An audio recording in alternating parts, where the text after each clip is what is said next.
За барилгын материалын бүтээл гэдэг нь бас нэг чиглэл бол одоо импортоор оруулж ирсэн түүхий дээр одоо жишээлбэл гадны ДСБ, хятадын ДСБ хатангаар тавилга үйлдвэрлэж энийг одоо барилгын материалын үйлдвэрлэл гэж үзэх үү. За хэрвээ үзвэл одоо 100 айлын гэдэг энэ барилгын одоо гол талбарын энэ үйлдвэрлэгчид бас налаахын парк руу очих уу?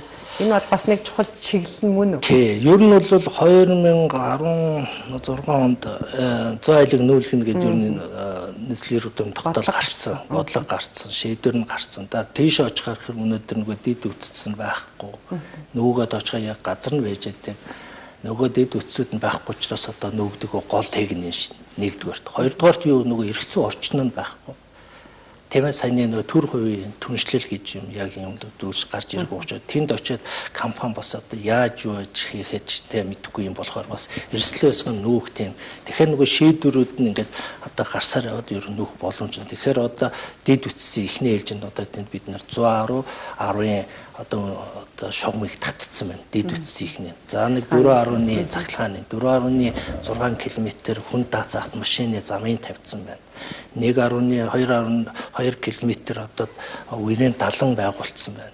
За дөрвөн одоо худгууд одоо байгуулад нөгөө үйлдвэрлэлийн зорилттой худгийг усны одоо гүний худаг гаргаад ингээ явуулсан. Тэгэхээр энэ дээр бол ер нь нэг нийслэлээс нэг 29.9 тэрбум төгрөгийн бас хөрөнгө зарцуулсан байна. Тэгэхээр одоо энийг бас өшөө баяжуулаад засгийн газар нийслэл дүүрэг орон нутгаас бас хэр хэмжээний хөрөнгө оруулалт оруулж болох юм. Тийм ээ? Одоо дахиад нэмж авах. Заашгүй одоо цэвэрлэх байгуулж дулаан гэдэг ийм олон одоо тийм дид үтсийн асуудлууд байх учраас энийг хаанаас авч магадгүй бас гадны хөрөнгө оруулалтаар энэ дээрээ бас хөрөнгө оруулалт оруулах юм бол яаж зохицуулт хийж одоо хөгжүүлж явах юм.